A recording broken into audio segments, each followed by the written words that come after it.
সেদিন যা দেখলাম সেটা কি সত্যি? কেন, তুমি চোখ বন্ধ করে দেখছিলে? একটা হাই এডুকেটেড ছেলে শেষে গ্যারেজে কাজ করছো? হ্যাঁ করছি, কারণ এই কাজটা করতে আমি বাধ্য। ওই কাজটা ছেড়ে একটু অন্য কিছু করো। কেন, ওতে তোমার জাত যাবে? যা যাবে না যাবে সেটা নয়, তবে আমার বাড়ি থেকে প্রেশার ক্রিয়েট করছে। কি বলবো বলো তো? যেটা সত্যি সেটাই বলবে। বলবো আমি যাকে পছন্দ করি বা বিয়ে করতে চাই সে গ্যারেজে কাজ করে? তাই বলবে, কারণ আমি তো কোনো চাকরি পাইনি যে চাকরির কথা বলবে। অন্য কিছু ব্যবস্থা করলে হয় না? মানে আমি বলতে চাইছিলাম অন্য কোনো কাজের কথা। দেখো তুই না, এই কাজটা আমি অনেক কষ্ট করে পেয়েছি।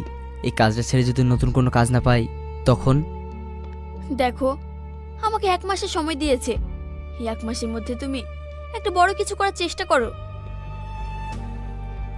আমি পারবো না। আসলে বলো তোমার ইচ্ছা নেই। ইচ্ছে থাকলে সবকিছু হয় না। আমি যেটা বললাম সেটাই করো, এর বেশি আমি আর কিছু বলতে চাই না।